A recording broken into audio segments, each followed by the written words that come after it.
안녕하세요. 코인 뉴스룸 진행을 맡은 이지영입니다. 자, 오늘도 또 암호화폐 시장에 관한 다양한 인사이트들 여러분들과 함께하도록 하겠습니다. 오늘은 특별한 분 모셨습니다. 알고란의 고란 대표님 모셨습니다. 어서 오십시오. 네, 안녕하세요. 네, 오늘 또 저희 코인 뉴스룸 함께 해주셨는데요. 최근에 암호화폐 시장이 다시 반등을 해주고 있는 시점이긴 한데 다양한 의견들이 시장에 있기는 하죠. 오늘 저희 투자자분들에게 또 어떤 주제로 함께 해주실까요? 요즘 시장에 가장 맞는 어떤 화두가 아닐까라고 생각합니다. 사실 비트코인의 닉네임이 디지털 금이었죠. 예. 그런데 그 닉네임과 걸맞지 않게 사실 주식시장, 특히 이제 나스닥 기술 쪽 위험 자산과 비슷한 움직임을 보여왔습니다. 그래서 일각에서는 무슨 금이냐, 뭐 아무 가치도 없는 그냥 디지털 쪼가리를 가지고라는 이제 비난에 직면했었는데요. 최근 보여주는 가격 움직임을 보자면 정말 디지털 금 맞나? 진짜 되는 거야? 라는 생각이 들 정도의 움직임을 현재 보여주고 있습니다. 그래서 제가 갖고 온 주제가요. 바로 비트코인은 디지털 금이라고 제가 물음표를 달았는데요. 네. 그 뒤에 아마 이제 느낌표가 생겨야 되지 않을까라는 네. 생각이 듭니다. 네, 사실 이 논란은 좀 오래되기도 했었죠. 그런데 이제 뭐 또 저희가 일전에는 또 나스닥 지수와의 상관계수가 높아졌다가 최근 들어서는 또 그런 흐름이 아니다 보니까 과연 비트코인이 디지털 골드가 될 수 있느냐에 관해서 전문가분들의 의견도 상당히 좀 다양하더라고요. 네. 그래서 대표님의 인사이트들 하나하나 저희가 들어보겠습니다. 일단 뭐 너무 진부한 표현이긴 한데요. 네. 금값이 정말 금값이 네, 됐습니다. 맞습니다. 이 지금 보시면 차트에서 보시면요. 일시적으로 3,500달러를 찍기도 했습니다. 현재도 3,300달러 선에서 거래가 되고 있고요. 지금 최근 1년 수익률만 보면은 한 44%에 육박할 정도로 모든 자산 중에서 가장 좋은 흐름을 보여주고 있습니다. 다만 5년 수익률을 보자면요. 100%가 안 돼요. 이렇게 보자면 금 같은 경우에는 어떻게 보자면 굉장히 와, 나 진짜 이 금에 투자해가지고 정말 크게 먹어야 되겠어 라는 투자 자산이라기보다는 뭔가 점진적으로 그리고 떨어질 때도 많이 떨어지지도 않아요. 뭐 반대로 얘기하면 올라갈 때도 지금 많이 올랐다라고 하지만 이 퍼센트 수익률 자체로 보자면 다른 뭐 우리가 한국인이 좋아하는 엔비디아, 뭐 테슬라 이런 수익률에 비해서는 많이 못 미치거든요. 그런 움직임을 금은 보여주고 있습니다. 그래서 금을 보자면요. 가장 길게 보자면 세 차례 상승 사이클이 있었습니다. 이제 금퇴환이 안 되고 이제 완전한 변동 환율제로 바뀌면서 금값을 표시를 한 건데요. 크게 이제 동그라미로 표현을 했죠. 세 번의 사이클이 있었습니다. 자, 그래서 1차 랠리를 보자면요. 이 앞단에 있는 71년부터 1980년입니다. 약 9년 동안 이어졌고요. 자, 1차 랠리 동안에 무슨 일이 있었을까요? 바로 이 사건입니다. 리처드 닉슨 대통령이 우리나라로 이제 광복절이죠. 8월 15일에 이런 얘기를 했습니다. 코렐리 재무장관에게 달러를 금이나 다른 예비 자산으로 바꿔주는 것을 일시 중단하라고 지시했다. 이게 무슨 얘기예요? 이제 앞으로 달러를 갖고 와도 금으로 안 바꿔주겠다라는 거예요. 원래 브레튼 우즈 체제에서는 1온스당 35달러로 고정이 돼 있었는데 이게 뭔가 저 미국이 재정 적자가 저렇게 심한데 저렇게 달러를 찍어내고 있는데 진짜 금이 있는 거 맞아? 라고 유럽의 국가들이 의심하기 시작했어요. 그러면서 너도 나도 미국으로 달려가서 금은 내놔라고 하니까 이 미국 입장에서도 야 이거 안 되겠다 싶어서 정말로 심각한 재정 적자 문제 있으면서 못 바꿔줘라고 하면서 금퇴환 금지를 선언하고요. 그리고 73년에 드디어 완전한 변동 환율제로 이동을 했고 그 아까 사이클에서 보자면요. 80년에 정점을 찍었다라고 볼 수 있습니다. 이 가격은 71년에 온스당 35달러에서요. 80년 850달러까지 한 2,400% 올랐고요. 80년에 350달러는 지금 인플레이션을 감안을 하면 3,000달러 정도. 그러니까 지금과 약간 비슷한 수준이다라고 해요. 말씀드린 대로 브레튼 우즈 체제 붕괴로 달러 가치가 하락했고요. 그리고 1970년대 오일 쇼크, 스태그플레이션이 있었고요. 지정학적 긴장감이 있으면서 금값이 굉장한 인기를 끌었습니다. 그러나 조정기를 닥쳤는데요. 이게 약 2년간 이어졌습니다. 여기 보시면 굉장히 길게 그래프가 누워 있습니다. 80년부터 2000년까지 이때는 진짜 금을 누가 투자해? 약간 이런 느낌이었어요. 그런데요. 네. 금값이 250에서 400달러로 횡보를 했고요. 이 인플레이션이 낮다 보니까 사실 금은 인플레이션 해지 자산이잖아요. 그리고 달러가 강세였습니다. 사실 금값은 달러로 표시가 되는데 달러가 강세라는 얘기는 달러로 표시되는 금값은 떨어질 수밖에 없다라는 거죠. 수요도 줄었고요. 이러면서 이제 조정기를 거쳤습니다. 그리고 나서 이제 2차 랠리가 시작됐습니다. 2001년부터 2011년 약 10년간 이어졌습니다. 자, 2001년에 무슨 일이 있었나요? IT 버블이 붕괴가 됐죠. IT 버블이 붕괴됐다는 얘기는 뭐예요? 극도의 위험 자산 선호에서 갑자기 야 시장 이렇게 위험한데? 라고 하니까 안전자산으로 이동을 한 거죠. 이게 2011년 정점을 찍었다라고 볼 수 있습니다. 말씀드린 대로 그 2008년에도 이 큰일이 있었죠. 경제 위기가 있으면서 시장 불확실할 때는 금을 찾게 됩니다. 그러면서 금값이 또 한 번 올랐고요. 2001년에 보니까 255달러 정도 했었는데 2011년에 1920달러로 약 650% 정도 상승했습니다. 이 사실 그래프만 보자면요. 1차 랠리보다 2차 랠리가 더 많이 오른 것 같거든요. 그런데 상승률을 따지자면 1차 랠리 때 2000%가 넘는 상승률이었는데 2차 랠리는 650%로 상승률 자체는 줄었습니다. 왜냐하면 가격 자체가 좀 높아진 수준이기 때문에요.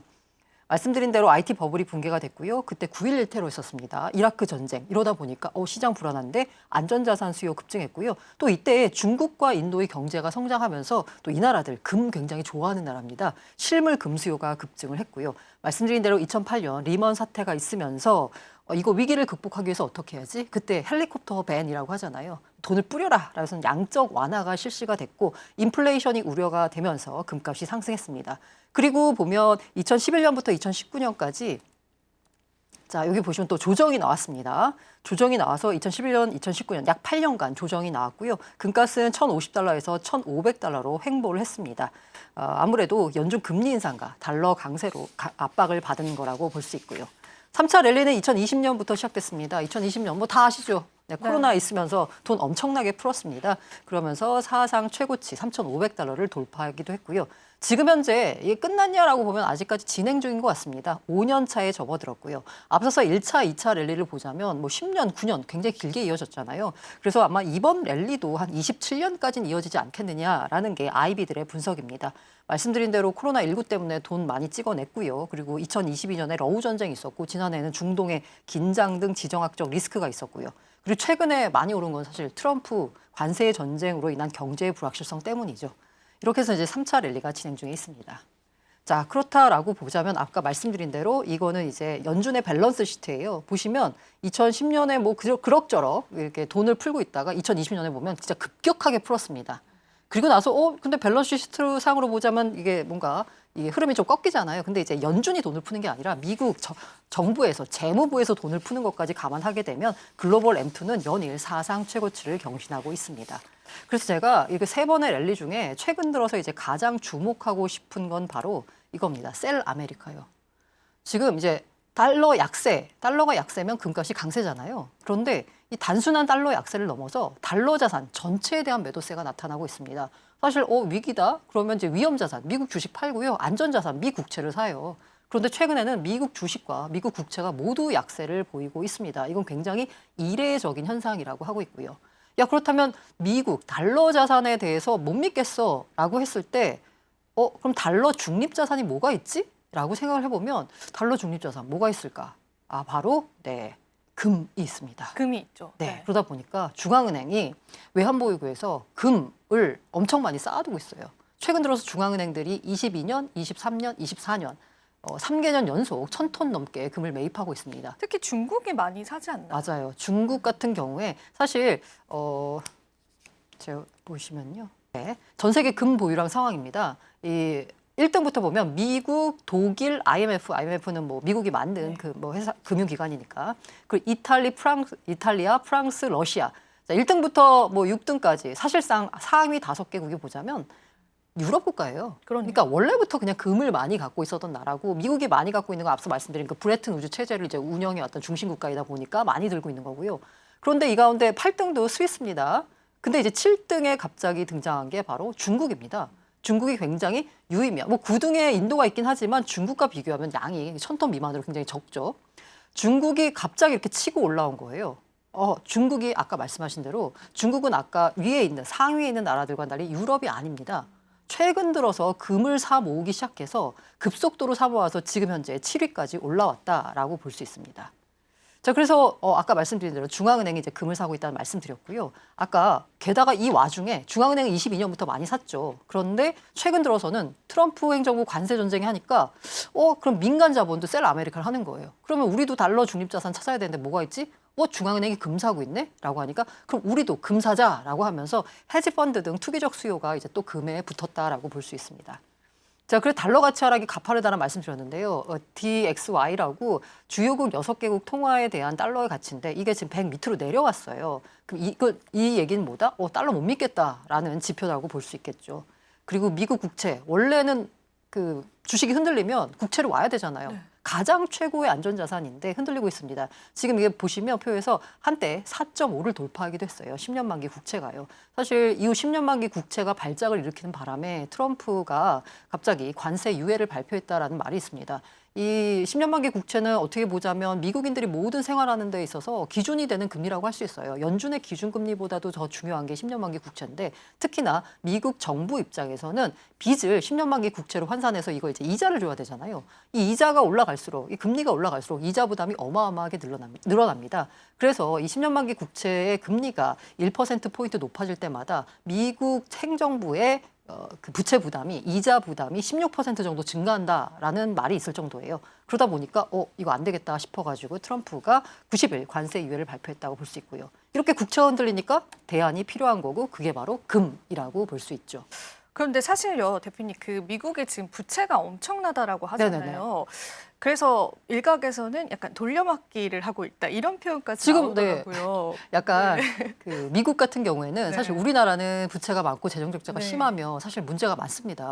문제가 많은데 미국 같은 경우에는 아주 간단합니다. 기축통화국이기 때문에 이제 찍어내면 되는 거예요. 그렇죠. 네. 찍어내서 계속 말씀하신 대로 이제 돌려막기를 네. 하는 거고 이 어느 순간 보면 이제 미국 등 뭔가 기축통화국의 그 부채에 대한 인식은 뭐냐면 원금을 왜 갚아? 약간 이런 느낌이 된 것 같아요. 이자만 갚으면 되고 그런데 그럼에도 불구하고 최근에 그 상황이 너무 심각해져 보니까 지금 지난해 기준으로 미국 정부가 부담할 이자 부담이 미국 국방비 예산을 넘어섰어요. 이 너무 심각하다 보니까 최근 들어서 트럼프 행정부 이제 관세 정책가 어떻게 보면은 교본이다라고 보는 미란 보고서라는 게 있잖아요. 스티븐 미란이 지난해 11월에 발표한 공개한 그 보고서에 보자면 이걸 문제를 해결하기 위해서 뭐 100년 무이자 영구채 뭐 이런 얘기도 나오고 있어요.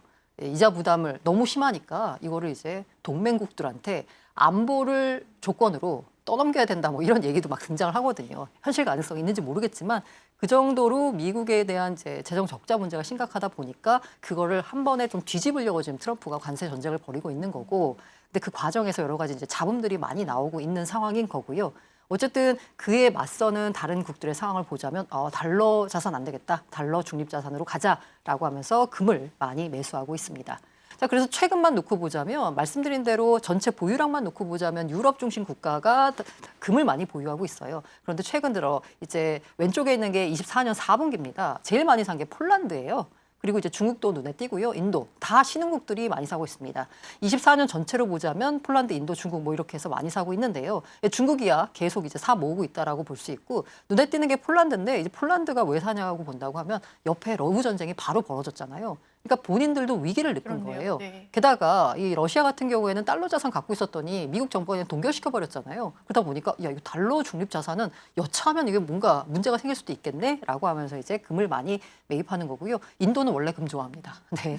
근데 아무튼 신흥국 중심 매수가 나타나고 있고 특히 이제 주목해야 될 게 아까 말씀드린 대로 그냥 전반적으로 중앙은행들이 사들이고 있습니다. 이 바 자체가 2010년 수준과 보자면 지금 수준이 굉장히 이게 높아요. 지금 2010년대에는 뭐 100에도 못 미치는 수준은 100톤에도 못 미쳤는데 22, 23, 24 4개 연속 1000톤 넘게 사들이고 있습니다. 특히 중국이 최근 들어서 금을 계속 사고 있는데요. 여기 보면 2009년에 454톤 샀다고 나와 있는데 이거는 뭐 2009년에 샀다라기보다는 되게 빈 공간이 많죠. 이게 이제 중국 같은 경우는 집계가 잘 안 돼가지고 하다 보니까 그렇게 된 건데 최근 연도만 보시면 22, 23, 24, 25 보면 굉장히 많이 사들이고 있어요. 특히 25년 같은 경우에는 이제 이게 1분기 정도만 집계를 한 건데 2월까지. 근데 지금 벌써 10이에요. 10톤 샀어요. 그렇네요. 네. 그러니까 굉장히 가파르게 사고 있다라고 볼 수 있습니다. 그런데 참고로 그냥 한국만 말씀드리자면 한국은 2013년 이후로 안 사고 있습니다. 왜 안 살까요? 여기 밑에 나와 있는데요. 네. 이제 2013년 10월자 기사예요. 이게 뭐냐면 한은이 금을 투자해서 평가 손실이 1조 2천억이나 났다라고 해서 여야 의원들의 질타가 이어졌다. 여기서 또 네. 못 사게 됐군요. 여기서 이제 김중수 당시 총재가 야 우리도 외환보유고를 다각화해야 된다라면서 금을 샀어요. 근데 하필 아까 그때 보셨죠? 금이 횡보할 때 그때 샀습니다. 근데 사고 나서 금값이 떨어지니까 엄청 국정감사 나가서 혼이 났습니다. 약간 트라우마가 있어가지고 한우는 2014년 이후로 안 삽니까? 1톤도 안 사고 있습니다. 네, 놀랍죠. 근데 지금 그때 샀던 금값이 거의 2배가 됐으니까 그러네요. 엄청 훌륭한 결정이었다라고 볼 수 근데 있죠. 안타깝네요. 지금까지 못 샀다라는 게 그렇죠. 네, 네. 네. 그래서 그 뭐 하느니 금을 사지 않는 이유가 굉장히 여러 가지가 있는데 제 생각에는 이런 트라우마가 작용하지 않았나 합니다. 다시 돌아와서요. 그럼 중국은 금을 어떻게 사냐? 국채를 팔아서 사고 있습니다. 미국 국채를 24년 기준으로 봤을 때 누가 제일 많이 팔았나라고 봤더니 중국이 제일 많이 팔았어요. 그럼 이거 금 팔아서 뭐 할까요? 아니, 국채 팔아서. 금 샀나요? 그렇죠. 예. 왜냐하면 중국 위안화를 살 수 없습니다. 왜냐하면 위안화를 사게 되면 위안화가 가치가 절상되기 때문에 이거 문제가 심각해요. 왜냐하면 수출 경쟁력이 떨어지니까. 그래서 야 이게 뭔가 미국 국채가 아닌 뭘 사야 되는데 그때 이제 달러 중립 자산으로 금을 택한 거죠. 그리고 그간 미국 국채를 사던 주체가 금으로 이동할 수 있다라는 제가 뭔가 타이틀 달았는데요. 일단 약간 이제 우리 코인 투자하는 분들 많으니까 네. 24년에 누가 국채를 많이 샀지? 미국 국채를 5위에 테더가 눈에 띕니다. 정말 많이 샀더라고요. 맞아요. 네. 그러다 보니까 이제 트럼프 행정부가 얼마나 스테이블 코인을 시장을 활성화하려고 하는지 약간 일각에서는 이해관계가 있는 거 아니야? 이런 썰도 좀 나오긴 하는데. 당연히 테더 입장에서는 스테이블 코인 시장이 커지면 좋고 미국 입장에서는 스테이블 코인 시장이 커지면 국채를 사주니까 좋고 양쪽의 이해가 맞아떨어졌다라고 볼 수 있겠죠. 근데 이제 보자면 이게 순매수 제가 눈에 띄는 게 1등이에요. 1등 누가 제일 많이 샀냐라고 했더니 캐나다가 샀거든요. 캐나다가 많이 샀. 그러니까 캐나다가 미국으로 수출해가지고 그렇게 해서 번 돈을 가지고 미국 국채를 샀어요. 그런데 지금 캐나다와 미국 사이가 안 좋잖아요. 안 좋네요. 네. 최근에 제가 재밌는 표현을 봤는데 지금 캐나다에서는 아메리카노라고 안 하고 캐나디아노라고 부를 정도로 미국에 대한 반감이 심하다고 해요. 캐나다 같은 경우에도 연방이다 보니까 같은 주 단위에서 굉장히 조금 서로 싫어했대요. 서로 싸우고. 근데 이제 외부에 적이 생기니까 똘똘 뭉쳐가지고 미국 몰아내자 약간 이런 느낌이에요. 그렇다라고 하면 24년에 캐나다가 미국 국채를 이렇게 많이 샀는데 이제 캐나다가 과연 이렇게 많이 사줄 수 있을까라는 생각이 드는 거죠. 일본 같은 경우에도 지난해는 많이 샀습니다. 그런데 최근에 이제 미국 국채 가격이 진짜 급락을 할 때 누가 던졌어?라고 했을 때 일본 쪽에서 던진 거 아니냐라는 얘기가 나올 정도죠. 그러다 보니까 지금 이렇게 많이 사고 있는 나라들 올해는 어떻게 될지 모르는 거예요. 그럼 이게 약간 무역 전쟁의 또 하나의 카드이지 않을까요? 이 나라들 입장에서는. 근데 그렇다고 대놓고 미국한테 던지지 이제 못하겠죠? 던지지 네. 못하고 이제 일본 같은 경우에도 그때 해명이 나온 게 뭐냐면 우리 중앙은행이 던진 거 아니야. 아, 근데 일본의 민간 자본이 국채를 팔았을 순 있어. 그 정도로 그냥 네. 이제. 그게 왜냐면 국채를 집계를 하는데 이게 중앙은행이 던진 건지 민간이 한 건지 이게 구분이 안 돼요. 모르는군요. 네, 몰라요. 네. 그렇기 때문에 그렇게 얘기해서 아마 대놓고 할 수는 없을 텐데 뭔가 그렇죠. 위기 상황이면 중국은 대놓고 던지지 맞아요. 않을까요? 맞아요. 그쵸? 중국 같은 경우에도 이번에 이제 안 던졌다라고 하는데 네. 사실 중국 같은 경우에는 앞서 이제 여기 보시면 뭐 케이맨 제도 이쪽으로 해서 우회해서 팔았다. 그러니까 원래 팔고 있는 물량이 있었는데 최근에 야 더 판 거 아니야라고 하니까 중국 아니야 안 팔았어라고 했는데 저 케이맨 제도나 이쪽에 약간 좀 우회해서 뭔가 던진 거 아니냐라는 얘기가 나오고 있는데요. 이건 뭐 아무도 모르죠. 어쨌든 간에 지금 현재 미국 국채에 대한 신뢰도가 떨어졌다라는 겁니다.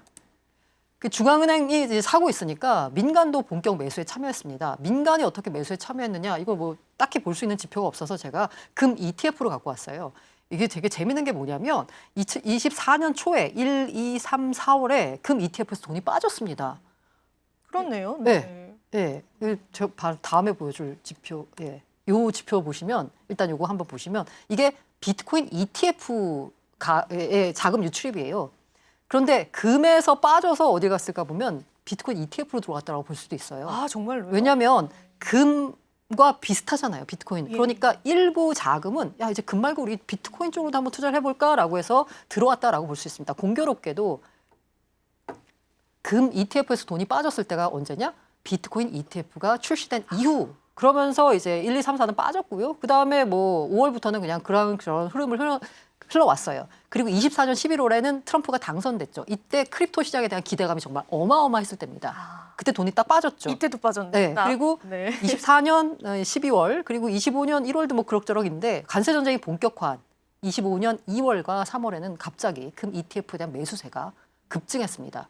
이건 뭐냐면 이제 헤지펀드들이나 민간 자본들도 보니까 야 이거 달러 중립 자산이 필요한데 국채는 이제 안 되겠고 그럼 뭘 사지라고 봤을 때 이 헤지펀드나 민간 자본 입장에서는 뭔가 안전판이 있으면 좋잖아요. 근데 안전판이 뭐냐? 금시장에서는 중앙은행들이 계속 사고 있거든요. 이 중앙은행들은 단순한 가격이 목적이라기보다는 이 자신들의 이 외환 보유고를 좀 단단하게 만들기 위해서 그 포트폴리오 다변화 차원에서 사고 있기 때문에 가격이 어떻게 되든 삽니다. 그러다 보니까 이렇게 그 중앙은행이 사니까 민간도 이걸 믿고서 그냥 같이 사는 거예요. 그럼 달러 중립자산이라고 제가 계속 말씀을 드렸는데 일단 투자자의 선택을 받은 건 금입니다. 왜냐하면 우리 코인 투자하는 사람들이야 비트코인이 디지털 금이라고 하지만 일반인들은 그게 무슨 금이야 라고 생각하고 있잖아요. 아직까지 위험 자산으로 인식되고 있고요. 비트코인과 나스닥 상관관계가 0.7까지 상승을 했습니다. 그런데 디지털 금인 이제 비트코인이 달라진 게 최근 제가 이게 갖고 왔는데 지금 현재는 한 93,000달러에서 거래가 되고 있는데요. 갑자기 튀기 시작했어요. 이때 오히려 증시는 오르지 않았는데 비트코인만 오르는 상황이 펼쳐졌습니다. 아까 말씀드린 대로 관세 전쟁 우려가 하면 굉장히 이제 부각이 되면서 기관들 입장에서는 이제 레버리지 포지션 잡아놨던 걸 이제 다 줄여야 되거든요. 부채 축소, 디레버리징을 해야 했습니다. 그러다 보니까 비트코인 가격이 나스닥에 동조가 됐던 거예요. 왜냐하면 지금까지 부채를 들어서 약간 샀던 그 위험 자산이라고 표현됐던 것들 일단 다 팔았습니다. 다 팔고 나서 이제 좀 정리가 됐어요. 그러고 나서 야 그럼 이제 달러 중립 자산 좀 찾아볼까?라고 하니까 금 말고 비트코인이 있네. 게다가 이제 금 같은 경우에는 말씀드린 대로 뭔가 안정적이긴 하지만 별로 많이 안 올랐거든요. 그러다 보니까 디지털 금 비트코인을 사자라고 해가지고 지금 현재 차트 보시면 2월과 3월에는 다시 돈이 들어오기 시작했습니다. 비트코인 ETF로요. 그리고 최근 들어서는 이틀 연속 1조 3천억 넘는 자금이 들어오기도 했고요. 근데 제가 투자자로서는 되게 이런 생각이 좀 들기도 했어요. 만약에 비트코인이 디지털 골드화 된다면은 변동성이 그렇게 크진 않을 거 아니에요. 맞아요. 저희는 약간 팔딱팔딱하는 걸 그쵸, 좋아하는데 그러면은 안 좋은 거 아니야? 투자하기에는 이런 생각이 좀 들긴 해요. 그렇습니다. 그래서 이제 돈이 많이 들어오고 다 좋은데 관세 전쟁 다 좋아요. 근데 여기 이제 금과 비트코인 두 개만 놓고 비교를 해볼게요. 지금 보자면 그 6개월 수익률 그리고 1년 수익률, 5년 수익률 보면 이게 5년 수익률만 보면 100%가 안 되는데 금은 비트코인은 1000%가 넘어요. 자 그러면 비트코인이 이제 그만큼 뭐 약간 변동성이 작아지면서 상승률이 작을 거 아니야라고 생각하시는 분들은 맞습니다. 비트코인만 놓고 보면 과거보다는 상승률이 적을 수 있죠. 하지만 금과 비교했을 때 보자면 금이 아까 1차, 2차, 3차 랠리가 있었다라고 했잖아요. 그러면 지금 비트코인의 랠리는 금으로 비유하자면 1차 랠리 수준에 있는 겁니다. 그래서 제가 상승률만 놓고 보면 비트코인 이제 별로 아니야? 과거와 비교했을 때 당연히 별로죠. 왜? 시장 사이즈가 지금 2조 달러에 육박할 정도로 커졌는데 그런데 금과 비교했을 때를 보자면요. 만약에 금처럼 비트코인이 포지셔닝을 한다라고 했을 때 그 금을 살 거냐 아니면 비트코인을 살 거냐라고 봤을 때 뭐 저 개인적으로는 금보다는 오히려 비트코인이다. 왜? 랠리를 뭔가 금과 비교해서 보자면요. 금의 1차 랠리가 지금의 비트코인 랠리와 유사하지 않을까라는 생각에서 저희가 랠리 초반에 잡을 수 있는 거네요. 그렇죠. 긴 관점에서. 긴 관점에서 보자면요. 굉장히 길게 봐야 될 것 같습니다. 그죠? 네, 그래서 제가 비트코인 투자해가지고 절대로 돈을 잃지 않는 방법이라고 제가 말하고 다니는 게 있는데요. 4년만 투자하면 된다. 4년이요? 네, 4년이요. 네, 저희 그러면은 마지막으로 또 정리한 말씀 부탁드리고요. 오늘 이 시간 좀 마무리해 보겠습니다. 지금 현재 이제 비트코인 같은 경우에는 사실 디지털 금이잖아요. 디지털과 금의 성격이 모두 있습니다. 디지털은 위험자산, 금은 안전자산. 그런데 점점 디지털에서 금 쪽으로 이동하고 있다라는 생각이 드니까 이걸 감안하셔서요. 장기 투자하신다면 좋은 성과를 얻으실 수 있지 않을까라고 생각합니다. 네, 좋습니다. 오늘 대표님과 다양한 내용들 나눠봤습니다. 오늘도 도움 말씀 고맙습니다. 네, 코인 뉴스룸 오늘은 저희가 여기서 인사드리도록 하겠습니다. 저희는 다음 이 시간에 더 알찬 정보도 함께 할게요. 시청해주신 여러분 고맙습니다.